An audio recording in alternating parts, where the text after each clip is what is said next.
once again, we're at the Linsmore Tavern where the manager, Ryan, has brought in an excellent act tonight. This gentleman, not only you're an actor, you're a model, you're a singer-songwriter, famous back in the 80s. Your debut album was Secret Seduction, 1987 came out. I'm talking to Paris Black. Thank you, Paris. Okay, thank you very much. Thanks very much for the interview, Rick. For the great introduction, Rich. 1987, taking you way back to that time. Your first LP hits the marketplace. What was it like at that time to be in the music industry? Well, first of all, it's an interesting question. Because when that album came out, the very first song, actually the album wasn't out yet, but the very first song came out on October 31st, 1987. And my manager at the time was a guy named Bob Parr, and he was also managing Chris Schultz from the Argos at that time. So we were at Chris's house, and with Chris's wife and my girlfriend of that time, and my manager and his wife, and we ordered Chinese food. And when we opened the fortune cookies, believe it or not, I opened mine, and it said, I guess somebody opened mine, I think maybe it was Chris opening mine, and it said, "Your musical talents will soon be noted." As soon as we put our cookies down and we looked at the TV, the first video of Buried Alive came up right at that moment, literally within 10 seconds. And there's a guy here that can remember those days with me. My second manager, Jeff Keys, who did a lot towards making it happen. He's out there. He's actually got MS. He's very ill. He's out there. He came to see me tonight. He can tell you it was wild. We had like limos for each foot. Seriously. No, not that you really made any money. I mean, you spent a lot of money, and it would cycle through, and so that it would come back, and you have really no money. But we went everywhere by limo, and we had like anywhere, like to the milk store. We used to go back and forth to Montreal a lot in it. That's where I got signed by Sony. Was in Montreal actually for the second record, and at that time, it was still a cult of celebrity like today. But what was different about it was almost like being anointed or something. Because nowadays, a lot of people have professional level cameras and professional level equipment. And if they do a good show, like you're doing, people are going to see it and they're going to like it. But in those days, the costs of recording, and still the cost of recording are very, very prohibitive. That was the ending of vinyl, but the first record I did was on vinyl, and it cost about $1 million to launch a performer in those days. Now literally now apparently it's like $7 million, but this is complicated the way this works. But anyway, there was a lot less people that could get into it. So what it was a few people selling millions of records, now, or hundreds of people selling millions of records, I think the way the phrase is. And nowadays it's millions of people selling hundreds of records. So it's changed completely. I think that there was more care taken with each album that was done.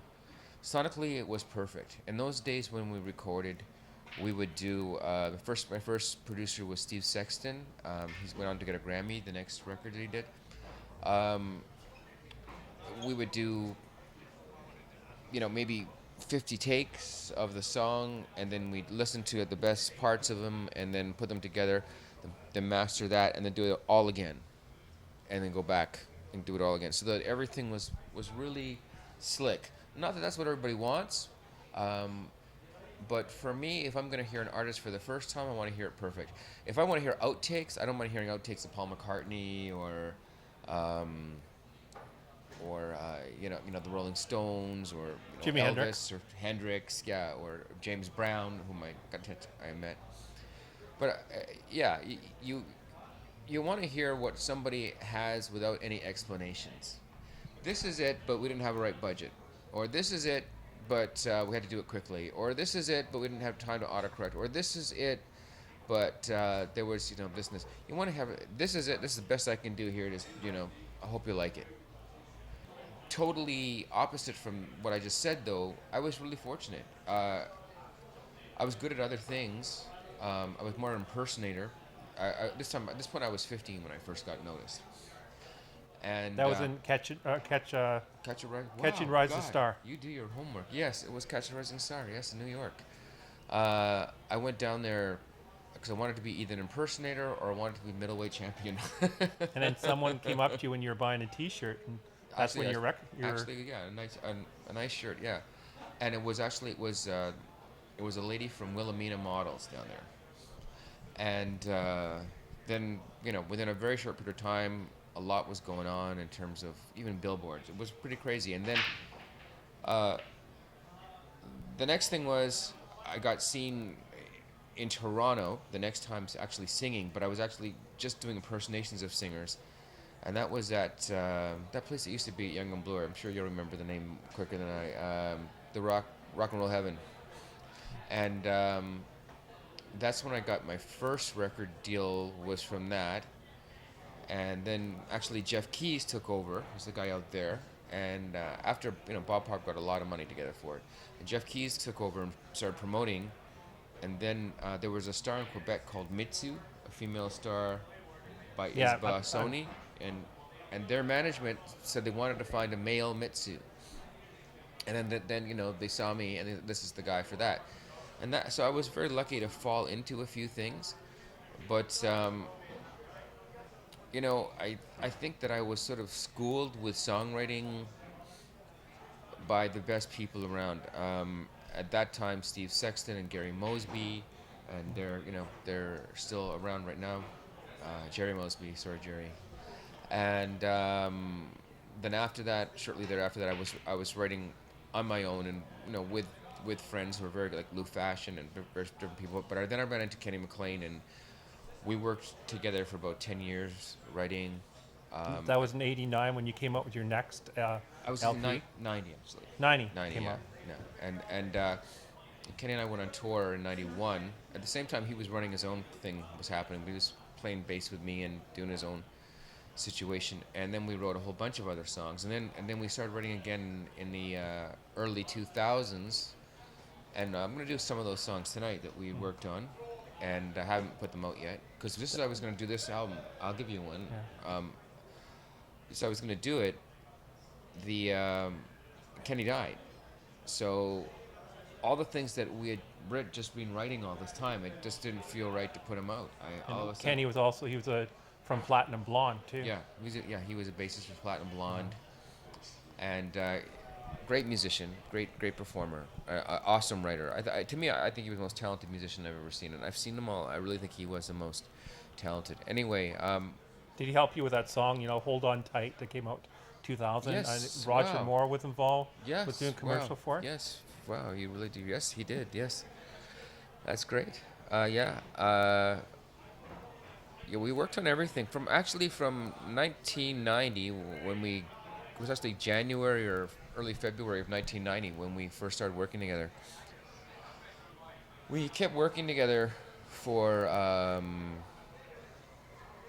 many, until he died, really. I mean, there was times we didn't talk for a while, and like friends do, we drift apart. But we get together. Like I was actually working in Florida for about close to a decade, and Kenny called me, and he goes, "We've got to come up right now. I want to redo Don't Look Back, and I got an idea to do it next." This is Roland Rocks playing guitar tonight. He's an awesome player. So we ended up doing a dance version of Don't Look Back, which we might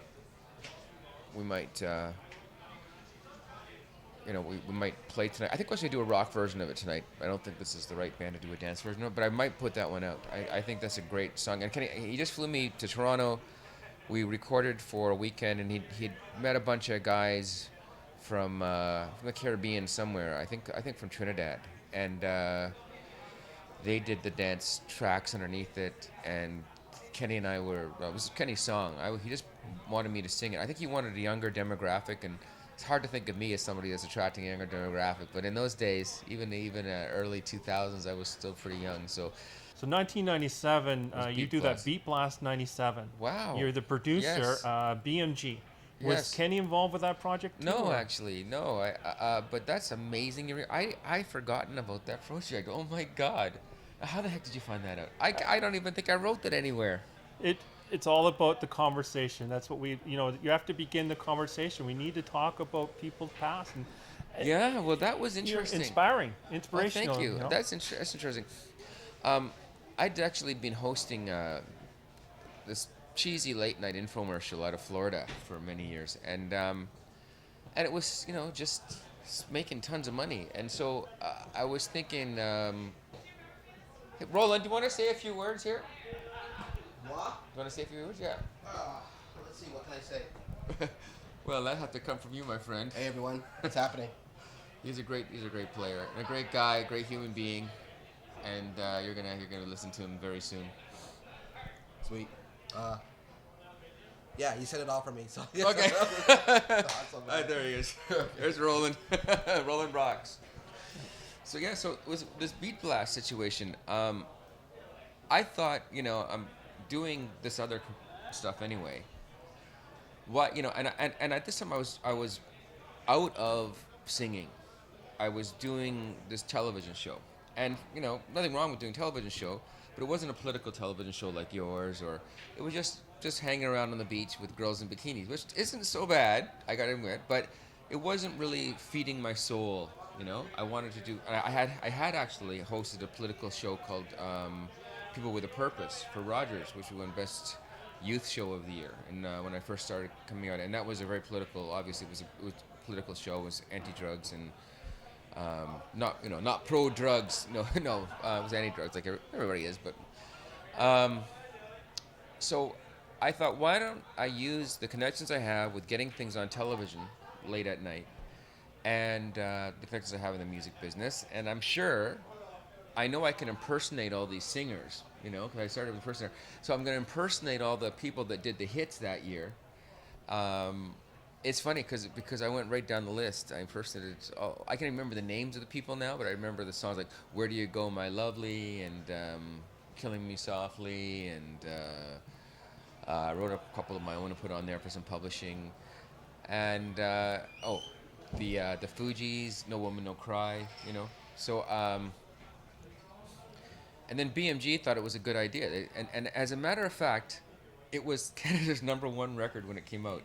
And until everybody realized it wasn't the actual people on there.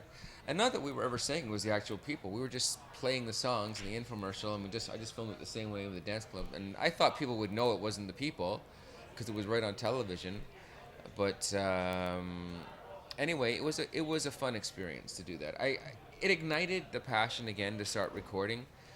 And then what happened next was sorry, back the microphone there. But what happened next was the Hold On Tight thing, and Roger Moore and other prominent stars got involved with the yes, they did. commercial that. Yes. The money that was raised off that go to a nonprofit foundation? Yeah, actually, it went to all of it, 100%, all of it. I spent the money in that. Didn't take 1 cent out of it. I put quite a bit of my own money in that. We had an organization that I'd started actually just after I got to be a bit known, because I'd literally been on the streets for a short period of time, and I'd been in the foster care system, and I wanted to do something. We talked about something just before we started filming. So I started this organization with a lady named Marilyn Bellier called People with a Purpose. And that morphed into Chill Out. And Chill Out was about getting clothes and warm bedding to people, and that morphed into now Project Jobs, and now it's Project Warmth, and now it's Raise the Roof. So it did. The money was that effort that, as you say, Roger Moore got involved with, and Jerry Springer and Tia Carrera and Lorenzo Lamas. A lot of people got behind it, actually. And because there was a lot of notable people, that it got people's attention. And I can't say that we were successful in a way that I would like it to have been successful, because I think decent housing, like a place to call your own, where you can shut the door on the world and that's your place, is right. Just like eating and I think medicine and all this. It's a right, and it's still not a right. I don't feel. Still see too many people on the streets, and you know, some people are there because of substance abuse and mental issues, and one of the biggest substances that people abuse is alcohol, and I think that's mainly the reason people are on the street. But drinking in moderation and social drinking is everything in moderation is fine. But I think when you make something legal, you have to have a lot of people there to help people if they fall off when you've made this legal. We've said, okay, we authorize you doing this. If you're going to fall off the wagon now, let's we'll get you back up there fast. With the music industry, we're seeing an awful lot of stars over the years that, as you're saying, drinking in moderation is okay, but some of them have taken to excess. They're trying to use it sort of as a crutch to fill in sort of loneliness or something. With that in mind, there's some young artists that you've actually worked with that you've seen tragically fall into the addiction of alcoholism or drugs. Well, it literally, the list is endless. I would, start it for me with my mentor in the business, and I think the most talented musician I've ever met, Kenny McLean. I met him in 1989 or 90, and I think he was like 33 at the time, and I think I was, I guess 19, I would have put 18, and we both overdid it. Almost everybody I knew overdid it. I don't like to name call because I see producers on television with major shows and now major positions. They were overdoing it, and one by one you see your friends drop. Kenny overdid it, and way overdid it, and he got clean, but I think he just battered his heart and everything else too much. That was terrible. I'm just coming off of Nick Beat just dying. He was a very dear friend of mine. A good friend also. My very first person that actually helped sell tickets for me died at 42 this summer. The list goes on. Literally, I could say, I went to music business parties, and there were all these people around us. Like Michael Hutchins would be right there, and I don't think he died from an overdose, but I think he died from excessive behavior. You're encouraged. In that era, you were encouraged to act excessively. People expected you to be an idiot. So with the youth nowadays, what is the biggest, surviving that as you survived, what is the biggest message you want to send to the youth to maybe help them to sort of calm that down or avoid that? Well, I think now, I honestly think that's not their mindset. I think they're smarter than we were at their age.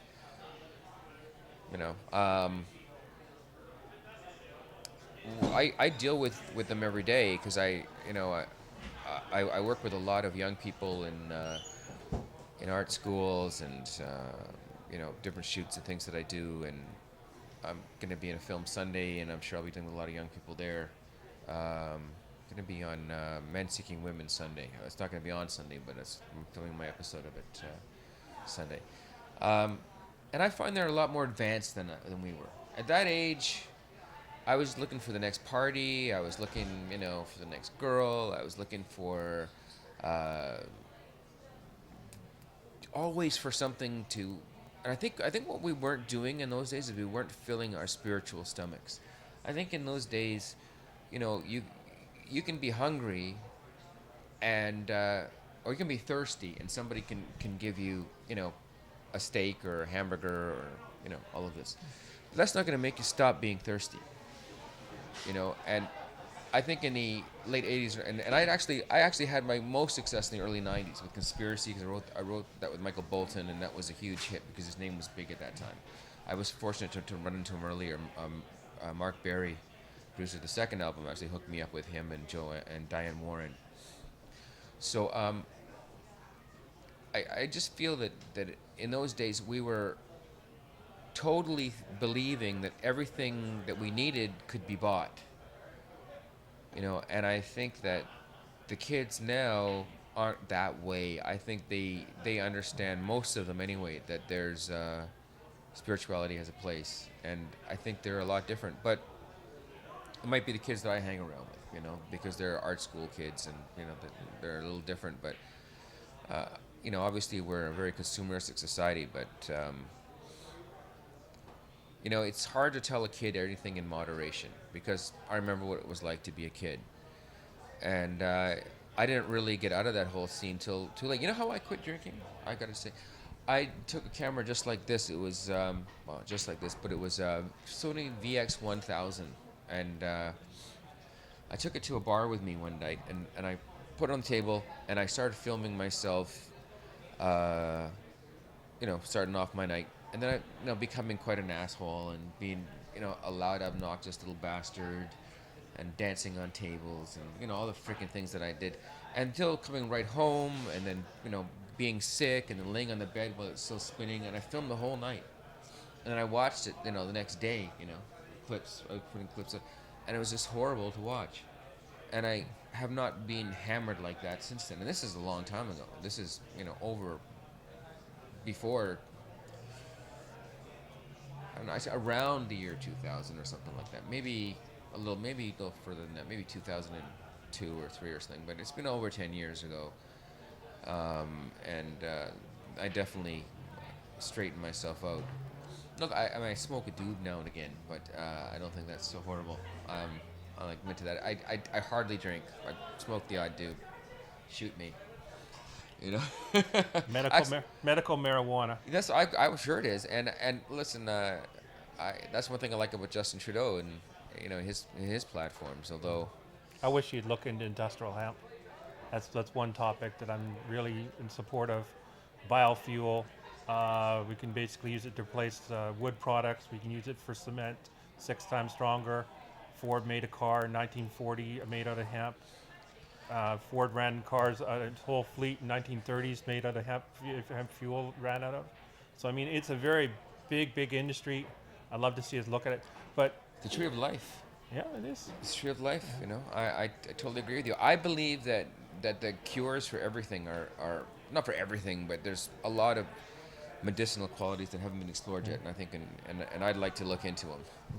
So, Mark Berry, your producer in the past, he was involved in 2012 with you when you came out with that CD called I'm Not Jesus. Yes. Listening to the different songs earlier before I came here, what I'm getting a feeling of is it's sort of like a mixture of pop, rock, reggae, a little bit of grunge, and I felt like there was one song that was heavily influenced by the Ramones, as with the sense I was getting from listening to just samples off that album.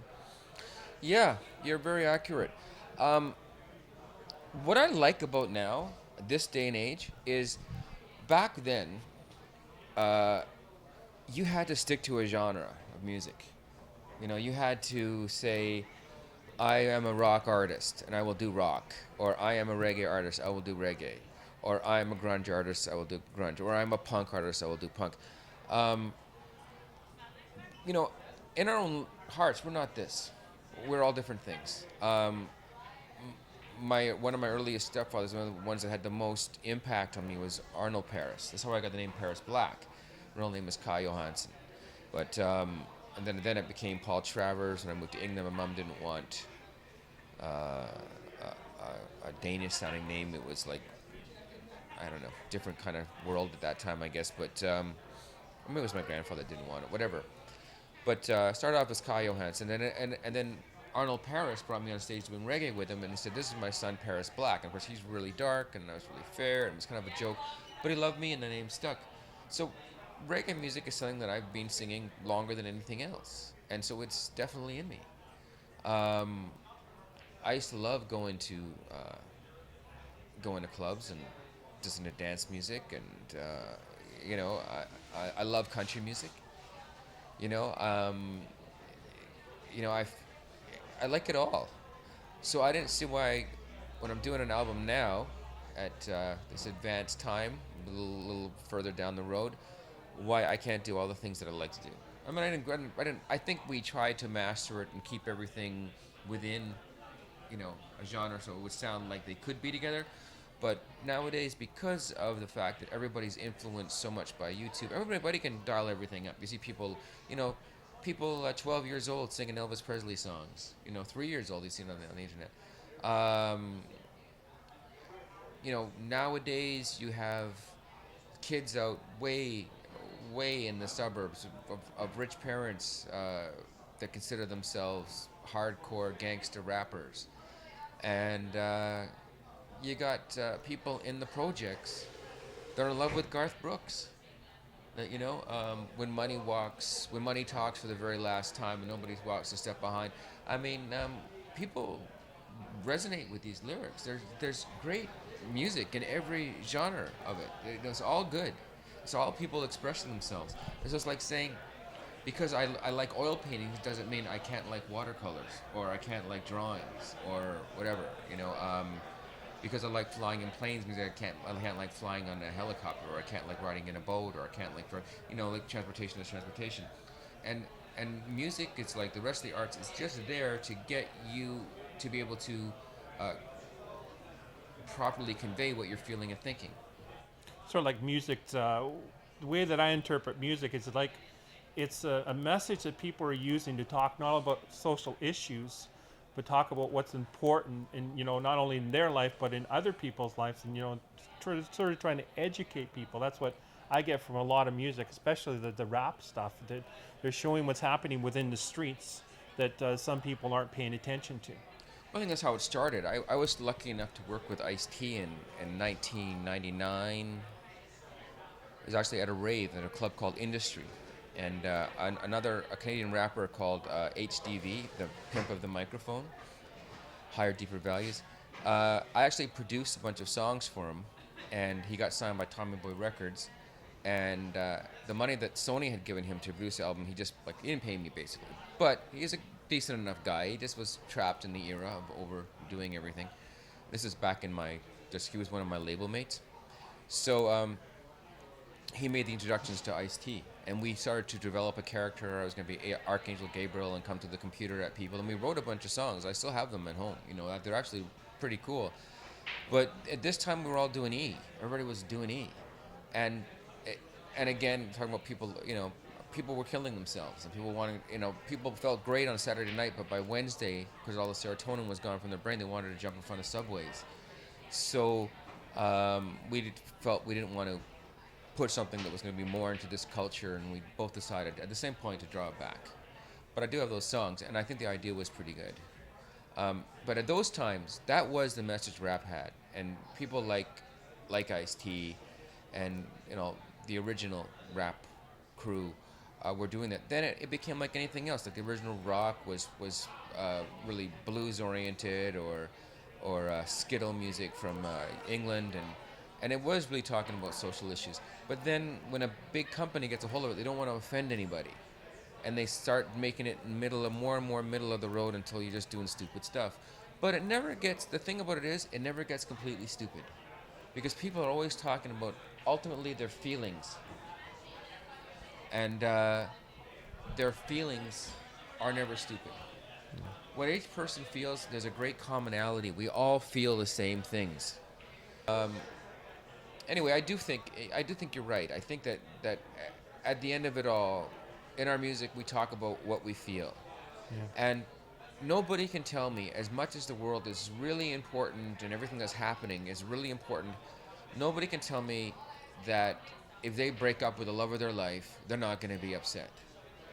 Or nobody can tell me that if your dreams are disappearing from your life, and your purpose in life is going away, you're not going to be disappointed. And maybe, that's where the sort of rebellious punk songs come out, that Ramon influence you might have heard. This is where those things come in. I mean, people get disappointed. People get heartbroken. And it all comes out in the music. And you know, a lot can be said for what's being said in country music, which is basic values. We sometimes forget in our quest for all-encompassing liberalism that there are values. There's a way to live your life that's going to make you a happier person and make everybody else around you happier. And there's some things that won't. And a lot of people say the Bible is just a book, whether you believe it was written by the hand of God or whether it's just a great book. The basic lessons that are in the Bible will be the same lessons that will take you through your life in a better way. You know, I'm not a Bible thumper. I'm just saying that's the manual. If you get a toaster, you read the manual on the toaster, and you'll work the toaster better. If you want to know how to be a human being, getting what you need out of life spiritually and every other way, then you know, look at the Bible. It was written a couple thousand years ago, and it's the greatest minds of the day wrote it, and I think you'll see that it's the same deal. Nothing much has really changed. It's the same Game of Thrones thing going on. Same people oppressing other people, being tested, and whether there's somebody overlooking us or whether we're just orbiting around space, and just like you look at the vastness of space and we can feel really insignificant. But as much as we could feel insignificant, we could also see that we're, hey, Dwayne, say hello. I was trying to sneak by the wall here. This is Dwayne Keys. Dwayne is, I was talking about Jeff earlier, saying that he's here. Dwayne's Jeff's cousin, and it's like Jeff has MS, and hey JD, how you doing JD? And so Dwayne said he'd like to sort of help get things back on track, and he put together a really great gig at Barney's a little while ago. Wow. And you know, he got Darren James Smith in the band that night. That was nice. I've known Darren for 20-something years. It was great to work with him finally after all these years. And it was great. It was great. And we're gonna have a great gig tonight. Anyway, I just wanted to say hey, brother. We'll see you when you get there. Yeah. Well, that's one thing I love about Toronto. It's not only the multiculturalism, but at the same time is that, you know, you have so many different people in Toronto. And one thing that I've heard more than one musical artist say, you can go to different clubs in Toronto and they're going to have live acts there, and you never know who you're going to run into. You know, more than once you'll run into people that were famous or they're still famous, and they're playing in these little musical clubs. It's great to see. You know, I like the Linsmore. Love the Linsmore. And because it sounds like Ryan seriously makes sure he gets the best acts in here. So if you're going to come to the east of Toronto and you want to watch a great band, he makes sure every Friday and Saturday he's got a great band. Whether it's like original kind of bands, maybe throwing in some covers like myself, or people that do tributes, it's the best ones. And it's great to have that. Well, thank you so much for your time there, Paris. My pleasure. It was really my pleasure. You have an awesome show you tonight. really do your homework, man. I had even forgotten myself about Beat Blast. You brought it up.